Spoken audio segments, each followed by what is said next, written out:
What up, reflexologists, and welcome to this week's Reflex Community Facebook reaction. First of all, congratulations to Photographer of the Month. I can't believe I'm saying this. I must have had some sort of brain aneurysm when I chose him, but Scott Baker, Photographer of the Month. Can you believe it? I don't know what happened.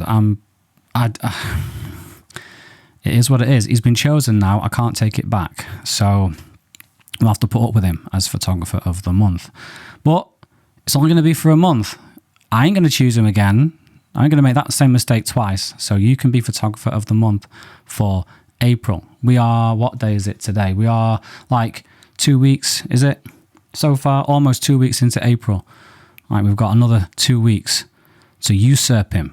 Dethrone him. Next, I want to give a shout out to myself and my new video, which is exploring Reflex's landmarks with me and my G-series lenses. So yeah, I go around. I went to the south of England, so you don't have to.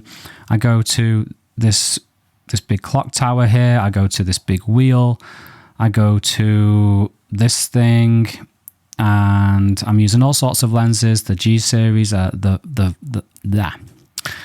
fisheye, the wide angle, I'm using filters and all sorts of stuff. It's a fun video, and just like now, I take the mic, I pretend to not know where I am and not know what landmarks are, just for fun. And I even go up to a security guard at Westminster Abbey and I say, is Abbey in, please? Can I see Abbey? Pretending not to know it is Westminster Abbey. I don't actually know in real life what it is, but I played it up on the video. It's really fun. Anyway, go and watch that. Right. Let's jump into the Facebook reaction. So, first of all, what have we got here? We've got Andemus Greenus. Now, this is a very, very famous spot in Cornwall, one that I would love to capture myself. But Andy's captured it in a way that I don't think I've seen before. He's got this, usually people focus, they put this in the center, and I probably do the same thing. Andy's done something different. He's framed it off a little bit to the right, and he's taken an advantage, or he's not taken advantage. He's like, usually with bad weather, there's no contrast in the sky. I personally, I can't usually make anything look decent when there's a sky like this. But Andy has. Ignore the Facebook compression and things like that. A smooth sheet of pure grey that beautifully transitions to this turquoise blue here, with the spray from the sea crashing here with a long exposure. It's wonderful, masterfully done here. And this smooth texture, a bit less smooth, then finely detailed. You've got a trifecta here. Is brilliant. Classic Andy Green. Well done, Andy. Going to throw you a love heart. Boom. Let's move on. 1 minute exposure time. Andy always shares some info as well, so if you're interested in, stealing from Andy, then go ahead. He has shared some info there for you, which is nice. Right, next we've got, this photo is only here because Brenda is from Addison, Illinois, which, nepotism, no. I love creative uses of the fisheye. The fisheye is probably the hardest of all the reflex lenses to use. Just when you think this will be a great fisheye shot, no, it's not. You have to really take your time and get used to it. So anytime I see an effective fisheye shot, I'm going to pay attention to it. And I love how you've got a mixture of curved lines and then straight lines here. Great stuff. Something different as well inside a greenhouse. Is it orchard greenhouse? Yeah. Cool. Nice one, Brenda. Don't think I've seen you before, so welcome if I've not seen you before. And loving this. We had a colourful image from Brenda. Now we've got a black and white one from Jim. Love the textures here and the contrast between the white keycaps with the black lettering and the black type. Is that a typewriter? I think so. And it's been captured with one of the G-series macro lenses, which is pretty cool. And love how you got the focus right there on the W. My eye doesn't want to move off that W. It is locked. It's kind of looking at this S over here as well now. But then the focus just fades away, which I love. Brilliant stuff there. Well done, Jim.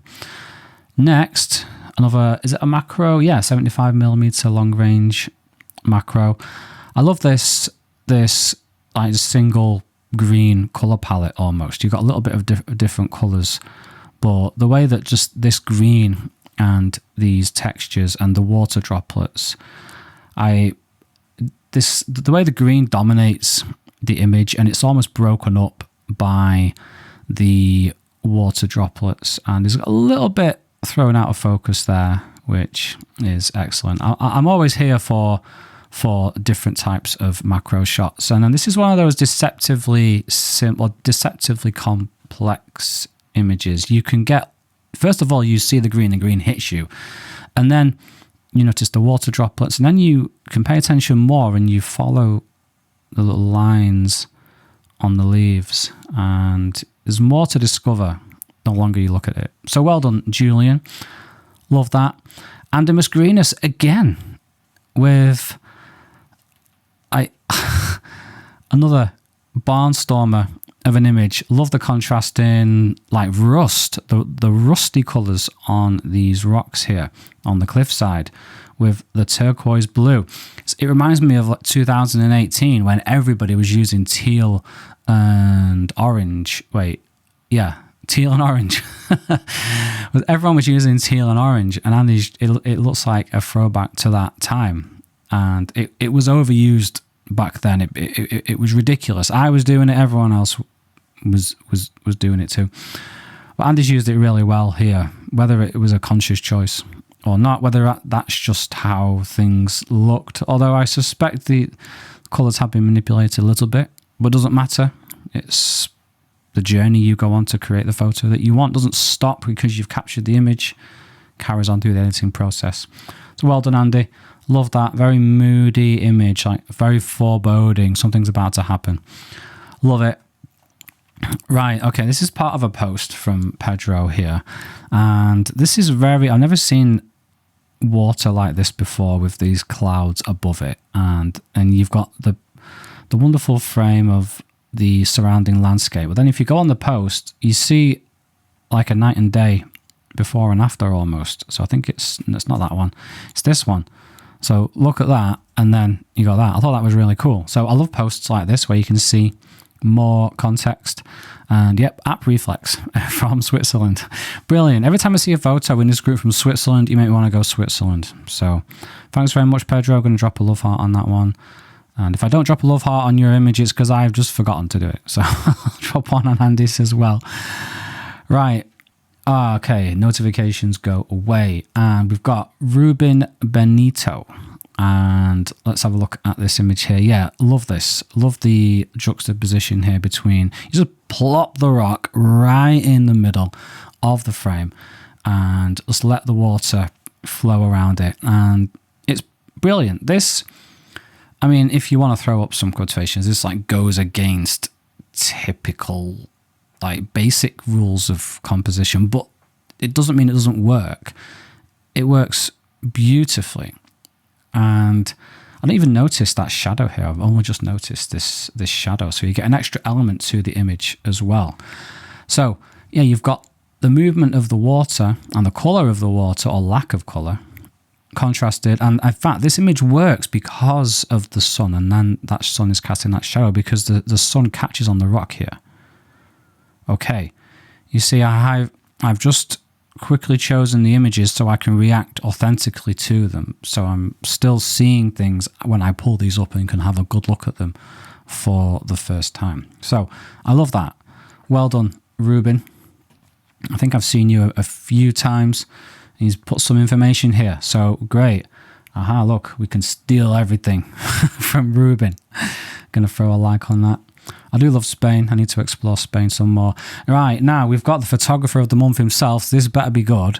This is from a post, actually. He couldn't help but showing off and indulging in, like, in his own greatness. So we've got this one, which is meh. Then we've got this one, which is a bit less meh. Then we've got this one, which is quite nice now. Right. It's all banter. If I had the banter siren's been used as a background light today. If I had the banter siren, it would be going off, right? Because it's all just jokes about Scott. It's fantastic stuff.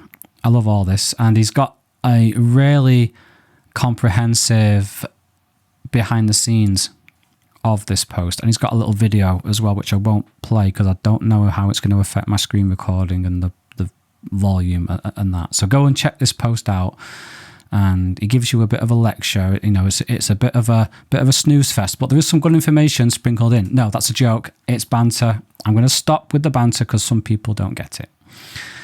Yeah, I like Andy's comment as well. Nice. Right. Next, something different. Light trails. I need to start doing more light trails. Love this. I love the sun peeking through the clouds there. Perfectly timed image, and little a composite shot using light trails and frame averaging mode. That is interesting. Why would you do that? Because there's too much light around. That's why you would do that. I wonder where the composites are. So this here is the line. I'm going to tell you why. I don't know this. I'm just guessing based on my knowledge of these apps. This is the line where the frame average mode is. Number one reason, because there is no... Wait, let me go closer. Because there's no noise in that sky. Frame averaging just is perfect noise reduction, for one. Two, light trails mode wouldn't do this. Light trails mode will give you the scratchy sky. If you try and take a picture of moving clouds with light trails mode, you get like what I call the scratchy sky. You'll see what it means if you try it for yourself. And two, because the lights here, this could also be frame average mode as well, but this is obviously light trails mode. Now this could be both, because when it's too bright, light trails don't show up in light trails mode, but sometimes light trails mode, frame averaging mode produces that sort of effect as well.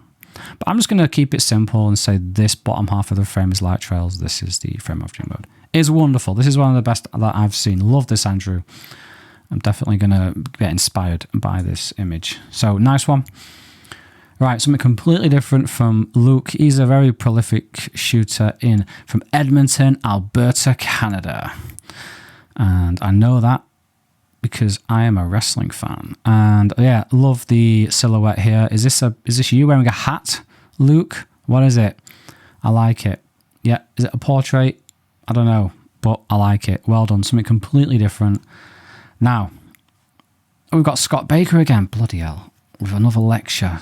Jeez Louise. Yeah, fantastic image. Yeah, showing out everybody, including me. Yeah, very nice. Blah, blah, blah. Bit of a love fest here. Right, yeah. Very good. Throw a disgruntled love.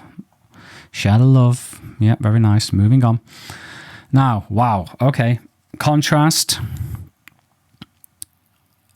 and textures. Contrast and textures. And you know, something interesting is, look how the lens isn't as sharp. I don't know what, it's got iPhone 14 Pro Max Reflex Pro camera, so don't know what lens it is, but it's not as sharp on the edges. And that actually works here because it helps draw your attention to this part of the image. That's a subtle, very, very subtle thing that is going on there. Of course, you've got the contrast between the whites and the darks, the whites of these lights here. Michael, the shooter, said that they were perfectly timed, I believe, when I read this comment. Yeah, really lucky with the timing. All these curves here, along with the straight lines of the steps, it all works. You've got half the image in complete shadow here.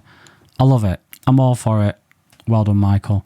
And finally, the Ladybird. Yes, okay, from Ladybird's waking up from hibernation, all about the place. Nice. I love this color palette. Can you please post, can you please post, I'm just going to write this, love this color palette. How did you create it? And apparently I've misspelled it. Cool, right. I want to know because I want to steal it. It's got that neon, old-fashioned 70s look. I love it. Love the reds, the blues, the darks, thrown out of focus. I'm here all day.